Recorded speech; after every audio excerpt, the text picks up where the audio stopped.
Hey guys. So, I know this has been a really long time coming. I think the last time I posted was like 2 years ago. I think it actually might be like on the day, possibly 2 years ago.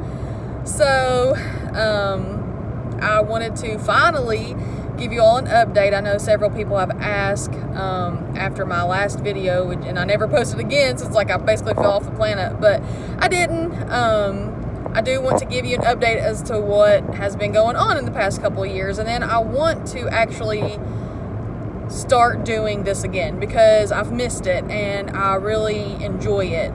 So if I'm not looking at the camera, it's because I'm driving. I've got a doctor's appointment this morning, so that's where I'm headed. So I know the last time that I was talking, we were talking about Provera and the update with it, and it was, I think we were on day 5 at that point, and after taking the Provera for the week, and still nothing. So on the morning of February 7th, still nothing. I think that was day 7, I want to say 6 or 7 after Provera, taking Provera, nothing. So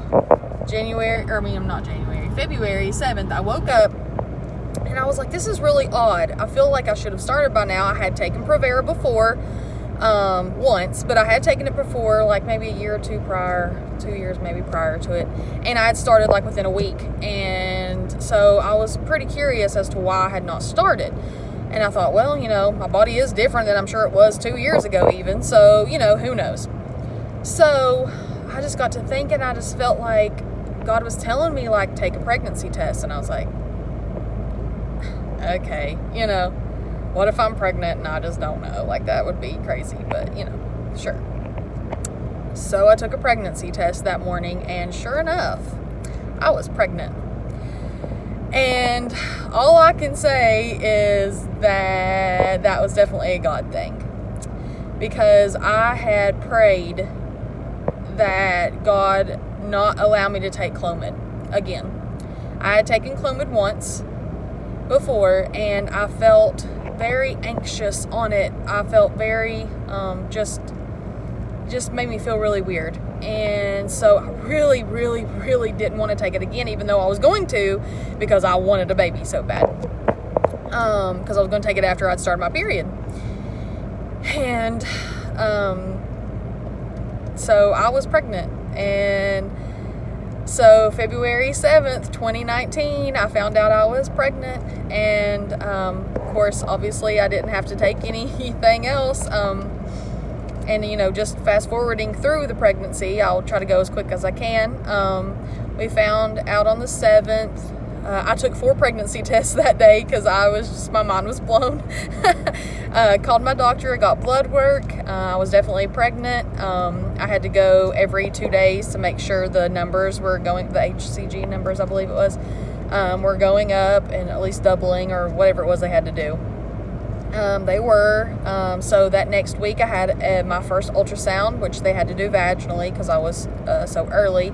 Though I didn't know how early I was because, I hadn't had a period since November. So the fact that I even got pregnant without having a period since November is amazing to me and a miracle to me.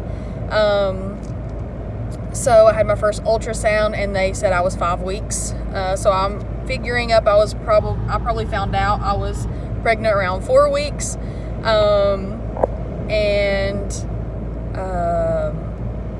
Let's see. So I had probably ovulated like right before I started taking the progesterone. So I'm assuming the Provera. So I'm assuming that kind of just helped it out really instead of, anything else. So I don't know. I'm just guessing. I'm not a medical professional of that nature, so I don't know. But I'm a medical professional, just not a pharmacist. So, or a doctor. So, we had the first ultrasound. It was fine. There was something there, it had attached to the uterus. Then I think in maybe 2 more weeks or a week and a half, I had another one. I got to hear the heartbeat. Went back in a couple more weeks after that. Heard the heartbeat really well. So everything was good. Made it through. We actually held off and waited until our anatomy scan to find out what the baby was, and he is a boy. So sweet. We had to have 3 anatomy scans because he was so stubborn. He would not show himself for everything that they needed to find, you know, on the anatomy scan, which ended up, after 3 of them, was fine. I had him at, I ended up getting, I had a lot of issues, so I was sick for the first like 16 weeks. And then at 22, I want to say around 22 weeks, I got sciatica, which was terrible. And I ended up having to go to physical therapy because the baby was sitting on my sciatic nerve.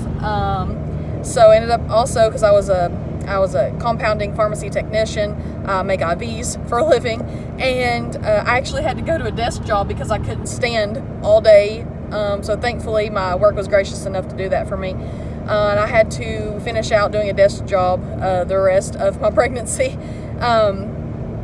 Also, at 27 weeks, I found out I had gestational diabetes. They had tested me at 13 weeks because my dad is a type 1 diabetic, so they knew I had risk factors to be one. I'm not a diabetic in general, but they knew I was a risk factor to become one because my dad is a type 1 diabetic. So they were afraid I could get it too. So I was tested earlier at like 13 weeks, and I had passed it. But then I tested again at 27 weeks, and I did have it. It was very, it was so close, they just went ahead and said it was. I did not fail, but I was very close. So they went ahead and just treated it as I had gestational, and I did take some insulin. I took like 4 units of insulin at night, and it kept it at bay because my fasting glucose was a little bit high. But other than that, you know, I had a, I guess a pregnancy that was, you know, just what it was, but it's totally worth it. I had the baby at 39 weeks and 5 days. I'm pretty sure it was 39 weeks and 5 days. So he came out, he was 6 pounds, 2 ounces. So apparently whatever they did with the gestational thing worked, because I did not have a big baby. He was 6 pounds, 2 ounces, and 20.5 inches. So he was perfect, is perfect. He's now 15 months old, almost 16 months old. He's doing wonderful. We're all ecstatic. I do now have, you know, to prevent any further pregnancies, I do have a Mirena IUD, which I did actually waited a whole year after he was born. I got it put in. He was born October 15th. Of 2019, and I actually got my Mirena put in the following year on October 14th, 2020. So I did wait a whole year, but then I did decide to do that because I believe that my husband and I have decided that we're not going to have any more. I mean, I'll be 33 this year, so I feel like, you know, our family's completed and we don't have to have another one to feel complete. So we believe that we're probably not going to have any more kids. So I'm kind of just hanging out with the IUD right now. I really don't like birth control at all. I never have. So I'm probably going to have it removed and get my tubes tied sometime in the near future. But I don't know when that is just yet. But yeah, I just wanted to give you all an update because it was really cool. It was such a really cool experience the way that happened. I wish I would have, now looking back, I wish I would have done that a little differently. I wish I would have actually had, you know, went through the whole process with you all. But, you know, what can you do now? So anyway, I wanted to give you all an update. That's what's going on in my life. I want to know how you all have done as well. If you all are still taking Provera, if you all have had any children or anything of that nature, I want to know what's up. I'll feel free to talk about anything at any point. I'm so excited to get this on here and let you all know what's been going on. So it's been great, and I'm going to find some other way to do this. I don't know if it's just going to be about mom life, or I do a lot of DIY projects, so maybe I'll do something like that. Y'all give me some ideas. Let me know. I love you guys. Thanks. Bye.